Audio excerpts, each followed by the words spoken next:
hoy vamos a ver nebulizaciones en asma y EPOC en tiempos de COVID. ¿Existe realmente un riesgo para nebulizar en estos enfermos? Antes que nada quisiera empezar comentando y recordando que México ocupa hasta el día de hoy el primer lugar a nivel mundial en personas de salud fallecidas por COVID-19. Esto lo dijo Amnistía Internacional y fue ratificado en diferentes medios publicitarios a nivel mundial. ¿Qué está pasando? ¿Qué estamos haciendo mal como personal de salud para contagiarnos y tener estos números tan terribles? ¿Será que las nebulizaciones tengan que ver con estos números? ¿Por qué tendríamos que nebulizar a un paciente que tiene asma o a un paciente que tiene EPOC? Recuerden ustedes que con las nebulizaciones nosotros primero que nada buscamos que el medicamento llegue directamente al sitio donde está la afectación, que es, en el caso de la EPOC y en el caso del asma, la vía aérea pequeña. Además, unado a esto, junto con el medicamento que yo voy a nebulizar, que predominantemente es un broncodilatador o un corticosteroide, yo voy a hidratar la mucosa.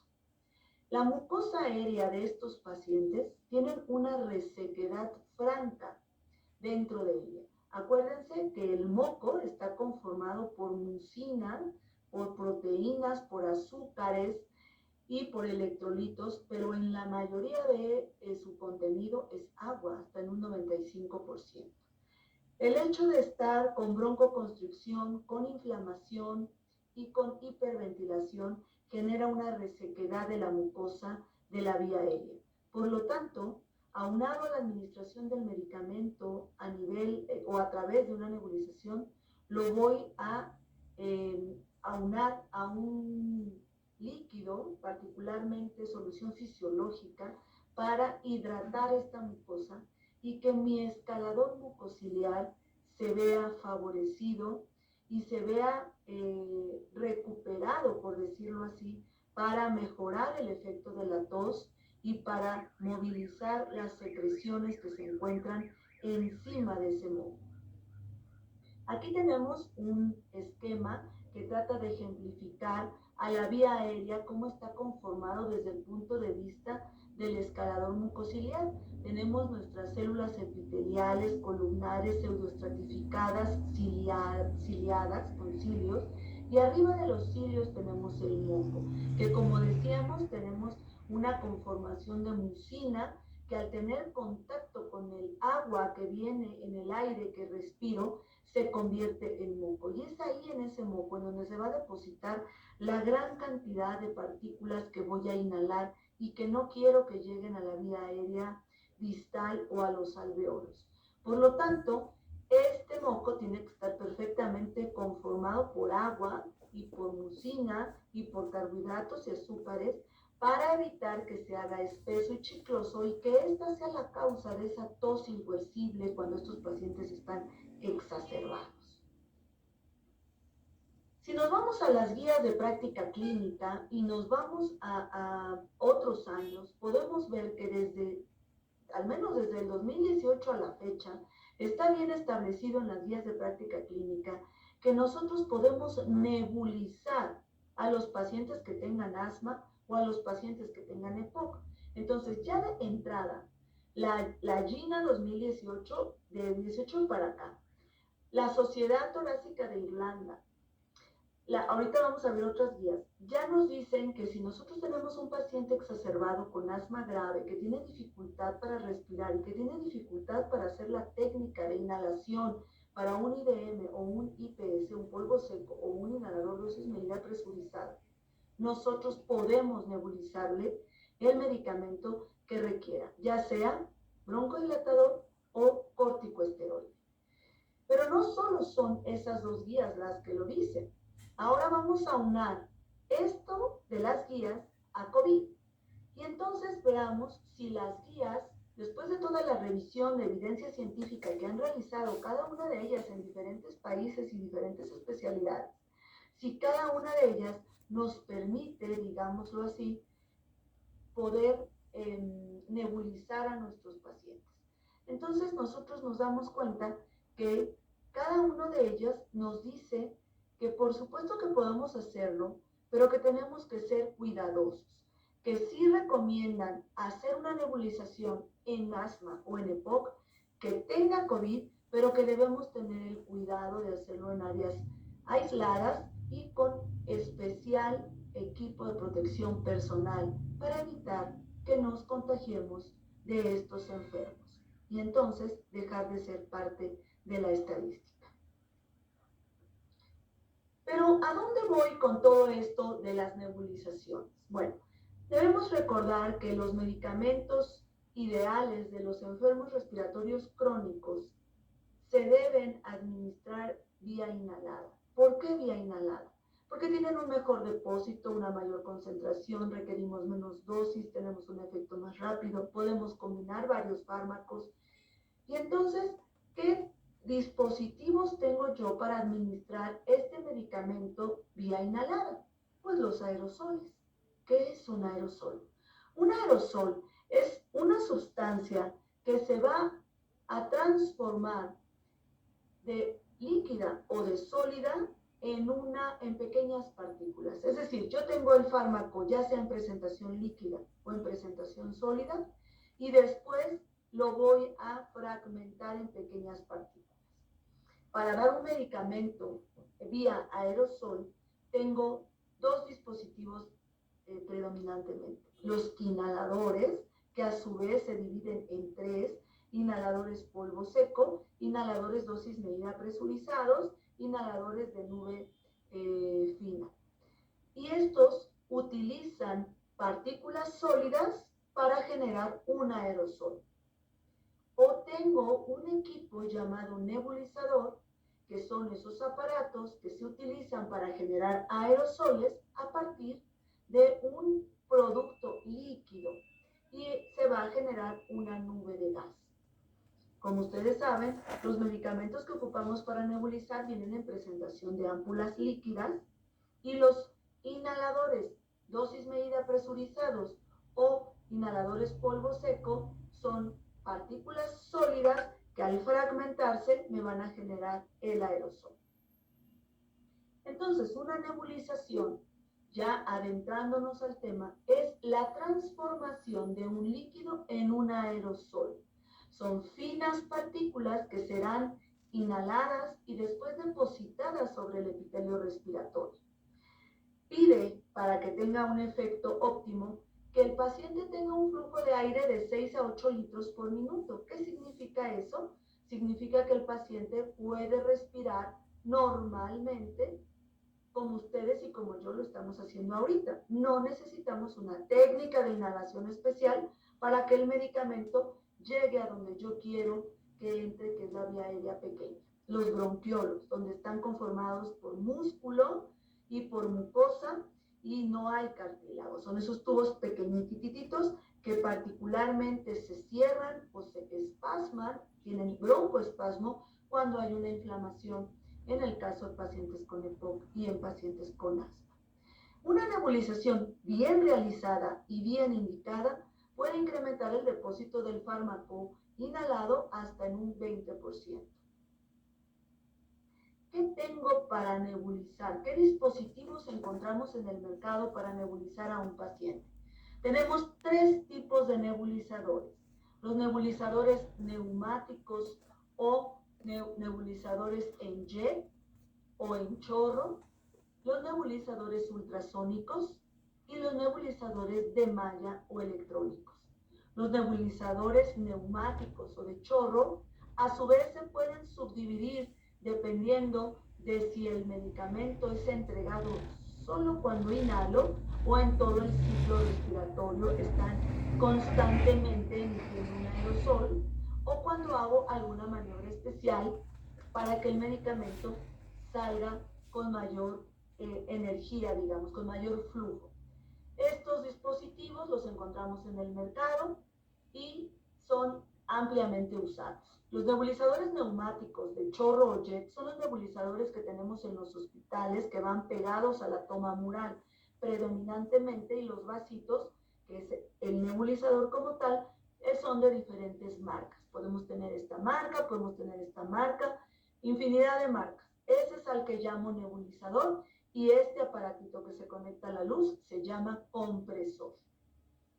Los nebulizadores ultrasónicos los tenemos cada vez menos en el mercado, de este tamaño, grandes, voluminosos, útiles porque fragmentan las partículas muy pequeñas, y ahora tenemos ya también nebulizadores portátiles que se activan con baterías y son muy prácticos de llevar a todos lados, sobre todo cuando el paciente tiene una enfermedad crónica.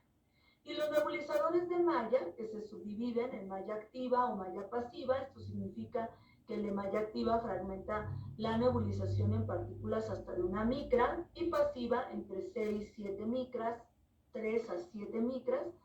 Ambos son portátiles, portables, ¿verdad? Actúan con baterías, son de gran utilidad hoy día para nuestros pacientes crónicos porque los llevan en el auto, en el viaje, no son estorbosos, los niños al colegio si son asmáticos. Y también tenemos este que es de uso hospitalario, también lo pueden usar en domicilio, aunque es un poco costoso. ¿Qué se recomienda para conectar a un nebulizador y tener la conexión con el rostro, con la vía aérea superior del paciente? A eso se les llama interfaces. Tenemos hoy día muy modernas estas cánulas nasales de alto flujo que además proveen oxígeno hasta el 100% sin necesidad de intubar, disminuyen el espacio muerto y con este dispositivo yo puedo nebulizar a un paciente. Tengo lo conocido ampliamente como pieza bucal, que es la más recomendable porque es la que menos pierde fármaco, entra directamente a la vía aérea y es muy práctica. Pero no todos los pacientes pueden tener una pieza bucal y tenemos la conocidísima mascarilla facial con la cual podemos lograr una muy buena nebulización. Nada más tener en cuenta que con este dispositivo se pierde mucho más fármaco que si lo hiciéramos con una pieza bucal. Ahora, adentrándonos al tema de la nebulización y COVID, quisiera yo dejarles estos 3 conceptos que son indispensables para entender si podemos o no nebulizar a un paciente que tiene COVID. Primero necesitamos entender la biomecánica de un aerosol, la biofísica de un aerosol y los conceptos actuales que vamos a encontrar en cualquier artículo científico que hable del tema. Ahí nos mencionan 3 conceptos particulares. Nos dicen que los aerosoles, dependiendo de quién lo emita, va a tener un nombre. Si el aerosol lo emite la persona que habla, estornuda o tose, ese se llama bioaerosol, generado por los pacientes al toser, al respirar, al hablar o al reír. Si el aerosol lo genera un dispositivo como un nebulizador o un IDM o un polvo seco, a ese se le va a llamar aerosol médico.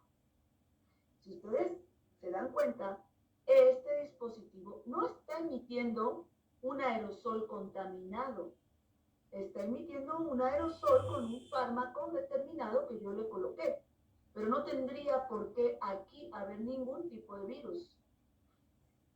El bioaerosol, en cambio, va sumamente cargado de virus y bacterias en el supuesto que mi paciente esté contagiado.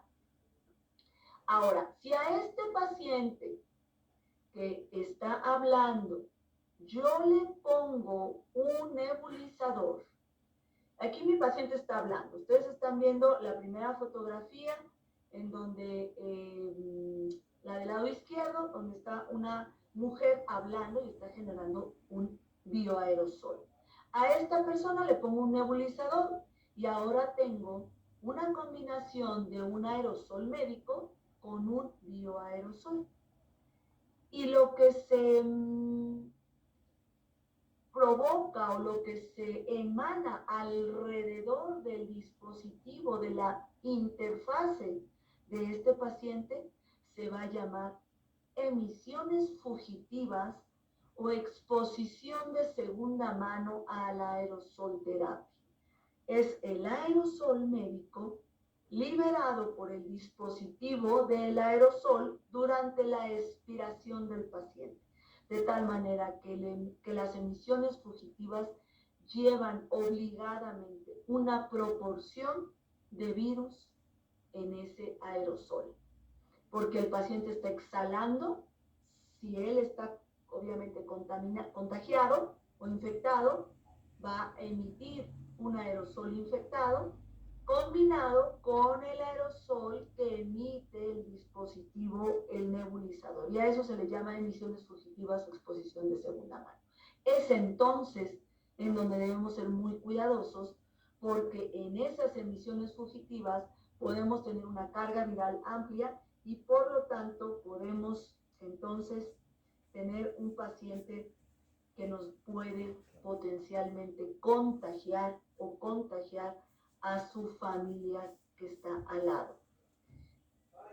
Ahora, dentro de estos aerosoles vamos a ver los tamaños, vamos a entender muy bien en dónde sí viaja una carga viral importante y dónde no. El aerosol que se genera en un nebulizador emite gotas de 0.5 a 2 micras. Esta M es micra. Las gotas de 1 micra se evaporan a los pocos milisegundos.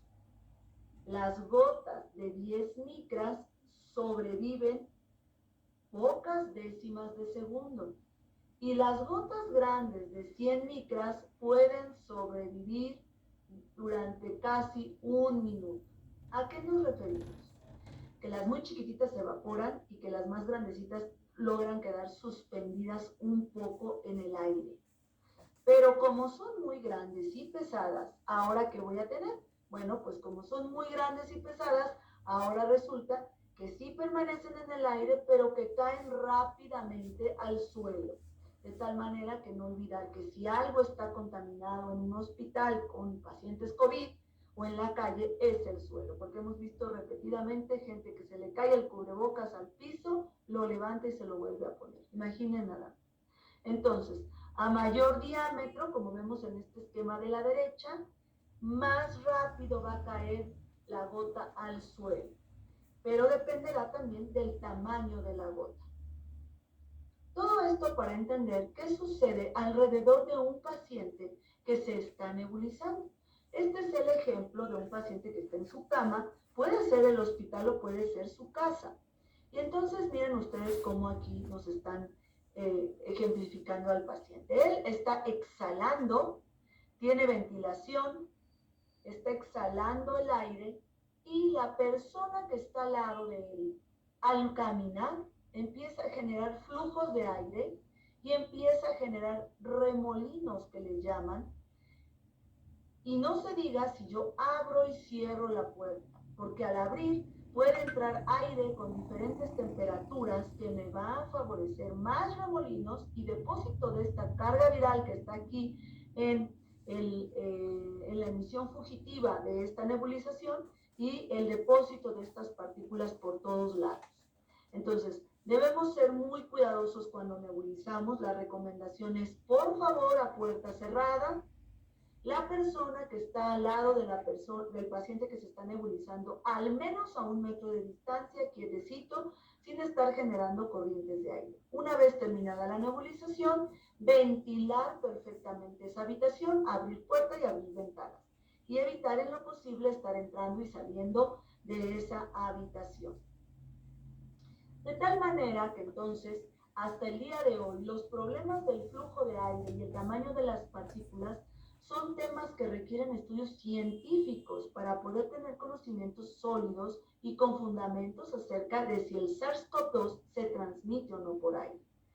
Las nebulizaciones favorecen la generación de aerosoles y esto implica que el personal de salud que las administre debe usar un equipo de protección personal, pero hasta el momento no están contraindicadas. Y aquí hago una pausa.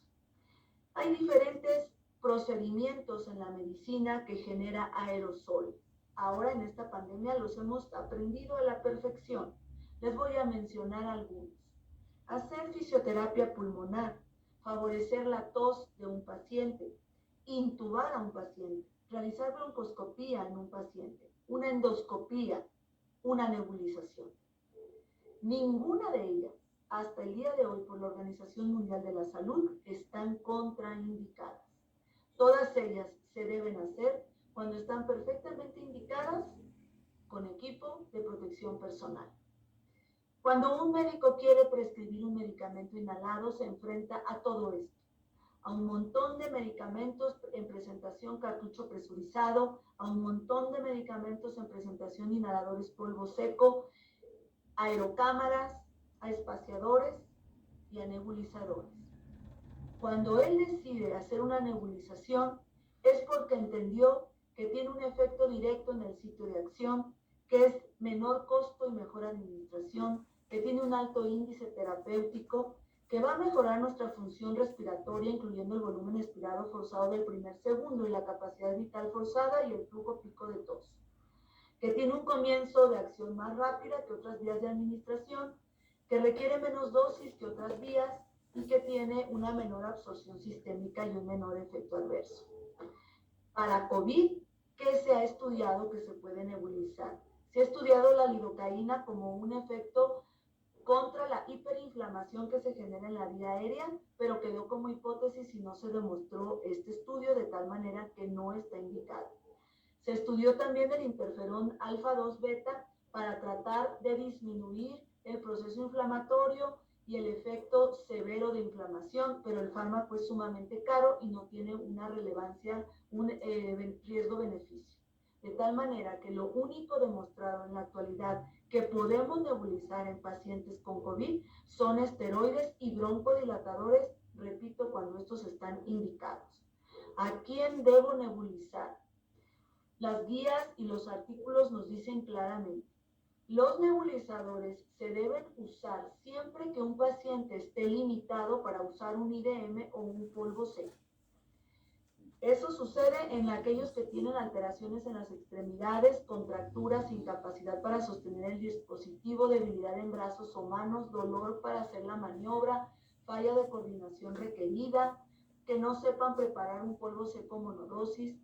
Un paciente que tenga factores mentales que le generen desorientación, confusión, retraso psicomotor o incapacidad para comprender las instrucciones, o factores visuales con degeneración macular, cataratas o glaucoma, con la cual no puedan ver ni el nombre del fármaco, ni el conteo de dosis, ni el vial, ni cómo usarlo. Claramente nos dicen, todo aquel paciente que tenga pobre función pulmonar medida por un flujo expiratorio pico, por un Pimax o por un volumen expiratorio forzado del primer segundo. O sea, el que no tenga la capacidad de hacer una fuerza inspiratoria suficiente para hacer la maniobra. Que tenga falla cognitiva que no le permite coordinar la maniobra mano-boca. Que tenga alteraciones en las destrezas manuales, que tenga otras alteraciones que imposibiliten usar correctamente los dispositivos, como pobre apnea, porque estén polipneicos, o que tengan mucho broncoespasmo, mucha insuficiencia respiratoria, dificultad respiratoria, y eso les imposibilite hacer adecuadamente la maniobra. Hay múltiples artículos que nos demuestran que el 80% de los pacientes usan su inhalador de manera incorrecta. Si ustedes, en esto que parece un chiste, en un programa de un doctor que todos ustedes conocen, demuestra cómo la realidad está sucediendo en nuestros pacientes asmáticos y con EPOC. Llega el paciente, nos monta en el escritorio todos los dispositivos que usan, más de 10, ahí conocemos un montón de inhaladores que no habíamos visto nunca antes, y le decimos, bueno, yo le voy a prescribir tal, y el paciente te dice, no me vaya a prescribir el morado porque ya lo usé y no me funcionó. Y dices, no, ese no le voy a prescribir, y ya le vas a anotar otro, tampoco me voy a prescribir el naranjita porque ese lo usé y me dio tos. No, que tampoco se lo iba a indicar. Y ya le estás anotando otro, tampoco me vaya a dar el verde con gris porque ese no le sé de girar y no lo sé usar. Y era justo el que tú ibas a prescribir. Y dices, bueno, caray, ¿cuáles ha usado? Y te saca esa bolsa de fármacos, te lo pone en el escritorio y tú dices, carambolas, es que los ha usado todos. ¿Cómo es que ninguno de estos le ha podido ayudar en su asma o en su EPOC? A ver, use uno y el paciente te sale con esto. El paciente se inhala el fármaco a más de 10 centímetros de la boca, no hace la técnica correcta, o la pastilla de un inhalador polvo seco monodosis se la toma en lugar de triturarla e inhalar. Entonces, hay que educar sin cansarnos y cada consulta a nuestros pacientes para usar adecuadamente nuestros inhaladores. Recuerden, doctores, que el uso de un polvo seco, monodosis o multidosis, o de un IDM, aún con cámara espaciadora, genera aerosoles que pueden ir contaminados por el virus en el caso de que el paciente tenga COVID más asma o EPOC. Entonces, tampoco hay que creer que la nebulización es peor que estos. Todos estos inhaladores, igual que la nebulización, favorecen la exhalación del paciente. Y ahí es donde va el aire contaminado, el aerosol lleno de carga viral. Entonces hay que tener mucho cuidado con el uso de medicamentos inhalados en estos pacientes. En el caso de los niños, mucho cuidado con las mamitas, porque luego la mami no está contagiada, está contagiado el papá y el niño, y la mamá al estarle nebulizando al chiquitín, resulta que se contagia. Entonces, si no es personal de salud, aunque sea mamá o papá, tienen que usar su equipo de protección personal. Después de usar un nebulizador, tienen que hacer un procedimiento de higiene, ya sea con un procedimiento húmedo o seco. Mojar, lavar, desinfectar con agua y jabón o con un desinfectante, o en un procedimiento de aire seco, cuando no se tiene agua. Hay algunas zonas en donde no se cuenta con agua y jabón, entonces en eso es un procedimiento de técnica seca. Pero siempre lavar este vasito que se llama nebulizador y la interfaz con agua y jabón y secar muy bien para desinfectar. Yo concluyo esta plática con estas consideraciones. En el caso de tener un paciente con asma o con EPOC y con COVID, evite la administración innecesaria de medicamentos en aerosol. Pero el paciente que tiene asma y EPOC debe continuar durante toda la pandemia, como con o sin pandemia, su tratamiento con inhaladores para prevenir o evitar una crisis. Debe el paciente estar consciente que siempre debe usarlos.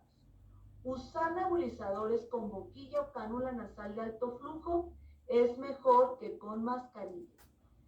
Si está bien indicada la nebulización, se tiene que emplear. Recordar que una nebulización muchas veces es más fácil de usar que un inhalador dosis medida con una cámara espaciadora, que además requiere una respiración habitual y no requiere una técnica especial de inhalación. Requiere mínima cooperación, menos efectos sistémicos, que pueden mezclarse en el mismo nebulizador varios fármacos a la vez, y siempre una nebulización es una alternativa efectiva contra un IDM para la administración de corticosteroides inhalados y otros medicamentos útiles en COVID-19 y otras patologías. ¿En qué momento yo voy a nebulizar un paciente que tenga COVID-19? En el momento en el que el paciente asmático o EPOC ha perdido el control de su respiración, está polipneico y ya no le es posible hacer la técnica de inhalación. Entonces la nebulización viene muy bien para estos pacientes. Con esto yo les doy las gracias por el favor de su atención.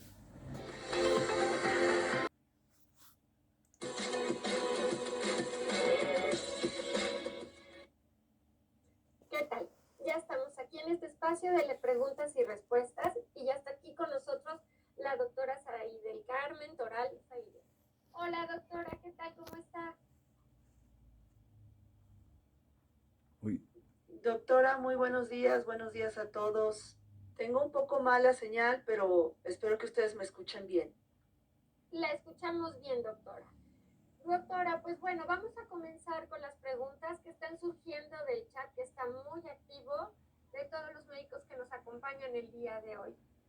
Doctora, nos preguntan, en su opinión clínica, ¿tiene relación nebulización versus inhaladores de dosis media contra los otros nebulizadores? Sí, la escucho mal, doctora. Voy a tratar de dilucidar qué es la pregunta que está aquí escrita, que es qué opinión clínica es en relación contra nebulizaciones versus inhaladores dosis medida, ¿es correcto? Así es, justamente. Ok. Ok. Nosotros, ambos dispositivos para administrar un medicamento inhalado están correctos, cuando están debidamente indicados. Ambos dispositivos tienen la capacidad de llegar de manera óptima a la vía aérea pequeña, que es el lugar donde nosotros queremos administrar un broncodilatador o un esteroide, ¿no? Ahora, aquí el meollo del asunto sería a quién indicas inhalador dosis medida y a quién indicas un nebulizador. Esto tiene relación con el estado clínico del paciente. Un paciente que tiene dificultad respiratoria, que no tiene la capacidad neurológica o física para hacer la maniobra dosis del inhalador dosis medida, que decimos inhalación boca-mano, ¿no? Y mantener la apnea, pues entonces lo ideal es en ellos aplicar un nebulizador.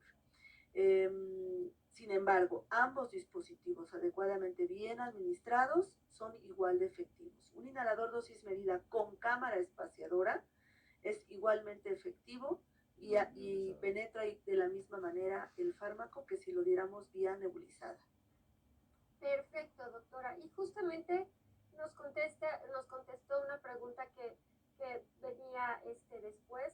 Justamente nos habla de cómo saber si estos medicamentos están llegando a la zona ideal, a la zona alveolovascular. Y usted dio justamente la respuesta. Hay que tener bien, digamos que ayudar mucho al paciente a saber utilizar bien los recursos. Doctora, ¿qué tan recomendable es el uso de pulmocine para nebulizar en pacientes con COVID y si también se puede usar en niños con compromiso pulmonar? Muy bien, doctora Mónica. Mire, en COVID generalmente no tenemos secreciones, de tal manera que no tendríamos por qué usar pulmocine. En COVID tenemos pacientes con tos seca.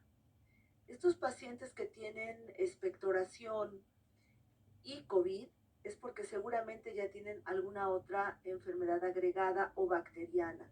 O están en el hospital y han estado intubados y después estuvieron con pues mucho compromiso infeccioso a nivel pulmonar. Entonces, no tendríamos por qué indicar un mucolítico en pacientes con COVID. Ahora, en niños está bien indicado siempre y cuando tengan fibrosis quística. Este producto es un producto diseñado específicamente para enfermos con fibrosis quística que tienen un moco muy espeso de muy difícil salida de la vía aérea. Perfecto, perfecto. Doctora, nos preguntan, ¿cuál es el nebulizador ideal para pacientes con asma?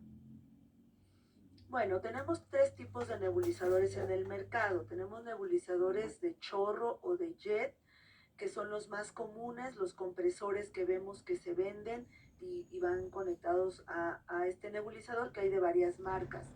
Tenemos los nebulizadores ultrasónicos y tenemos los nebulizadores de malla. Los pacientes con asma necesitamos nebulizarles broncodilatador y esteroide. Por lo tanto, el que no está indicado definitivamente es el nebulizador ultrasónico, porque son dispositivos que suelen calentar el producto que están nebulizando, y al calentar la cortisona o la budesonida o cualquier esteroide que se esté nebulizando, el fármaco, perdón, va a tener pérdida de sus propiedades farmacológicas. Entonces, los nebulizadores ultrasónicos no están indicados para nebulizar esteroides. Siguiente, si yo lo único que voy a nebulizar es broncodilatador y esteroide, repito, en un paciente asmático yo podría optar por un nebulizador de malla, que son muy prácticos, muy portables, el niño o el paciente lo puede llevar a cualquier lugar, o puedo usar un nebulizador convencional de los que conocemos, que son los compresores jets o de chorro. Entonces estas 2 serían las opciones. Muy bien, gracias, doctora. Doctora, y nos preguntan, con pacientes con EPOC, cuando indicamos estos medicamentos inhalados, ¿también podemos indicar antibióticos ¿O solamente es basarnos al conteo de los eosinófilos? El antibiótico nebulizado no debe ser usado en pacientes con EPOC. Hay que tener mucho cuidado. Cuando nebulizamos antibiótico es porque tenemos además el antibiótico intravenoso y el paciente está resistente. Entonces es de uso hospitalario particularmente y es, repito, ya opté primero por la opción sistémica, vía oral o vía intravenosa, y aún hay resistencia y entonces pudiera dar algunos antibióticos que han demostrado penetración por vía inhalada al tejido pulmonar, pero esto es de uso hospitalario porque los antibióticos que se nebulizan no los venden en la farmacia. Colistina, por ejemplo, son fármacos de uso hospitalario. Ahora, en los pacientes con fibrosis quística o con bronquiectasias congénitas, que son colonizados frecuentemente por pseudomonas, en estos pacientes sí podemos irles nebulizando ciclos domiciliarios de antibiótico, pero en pacientes con EPOC no está indicado. Los eosinófilos en pacientes con EPOC se cuantifican para la indicación de usar o no esteroide inhalado, o sea, una triple terapia, no para antibiótico. Los esteroides, los eosinófilos te hablan de inflamación y por eso vas a usar esteroide. Perfecto. Y en un paciente con antecedentes de tiroidetomía, con lesión en las cuerdas bucales, que presentan esputo y no pueden expulsarlo, ¿es recomendable nebulizar? No está indicado, la nebulización recuerden que es para penetrar a la vía aérea pequeña, bronquiolos, y en las cuerdas vocales podríamos usar más bien algo local o antiinflamatorio aquí, no necesariamente entrar a la vía aérea pequeña, aunque si nebulizamos esteroide y eso le ayuda a desinflamar, digo de pasada, a las cuerdas vocales, podría sí servir, pero no como un tratamiento permanente, digamos, hay que usarlo con mucho cuidado, ¿no? Perfecto, doctora. Y también nos preguntan que siendo cuidadosos con el ambiente, ¿cuál sería la línea de dispositivos en spray con menor propelente? Todos los inhaladores dosis medida que tienen propelente usan el mismo, esto es regulado por la FDA y son hoy día, el propelente que menos daña a la capa de ozono. Podemos disminuir las emisiones fugitivas o de segunda mano, este aerosol que queda después de haber penetrado a la vía aérea y que es exhalado si usamos una cámara espaciadora.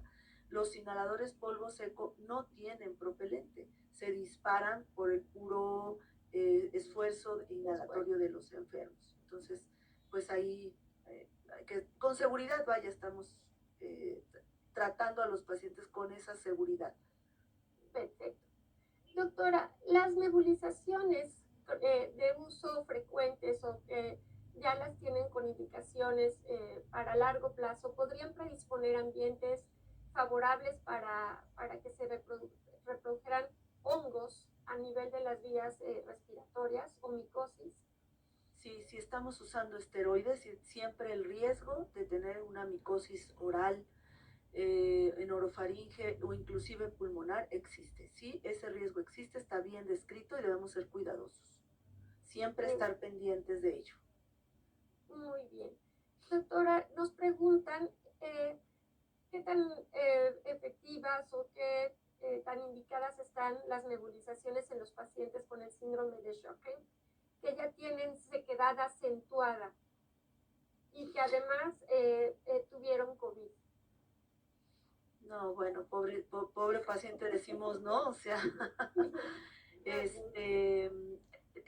las nebulizaciones, cuando estás administrando el medicamento y le has puesto solución fisiológica, siempre lleva un extra de humedad a la vía aérea, eso es cierto, y eso pudiera ser reconfortante para el paciente. Si le vas a nebulizar solo solución fisiológica con una intención de hidratar, lo has probado y al paciente le funciona, podría quedarse. Medicamentos no hay medicamento para la resequedad de la mucosa, esto es un problema pues propio de esta enfermedad. Entonces también podríamos favorecer ambientes húmedos alrededor del paciente, más allá de nebulizar, a lo mejor hay un humidificador ambiental, ¿verdad? No sé, los neumólogos nunca lo mandamos, no lo usamos, pero podría sí esto favorecer a que el paciente tenga más húmeda su vía aérea.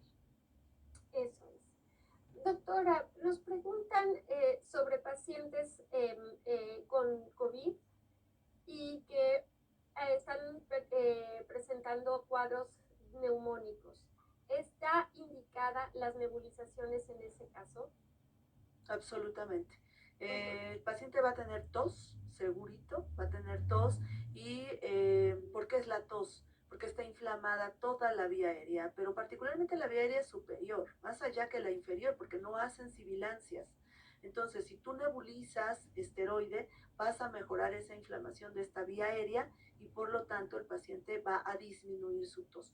Recuerden que siempre tratamos los síntomas de raíz. No damos solo asintomático, ¿no? O sea, no damos un jarabe para la tos.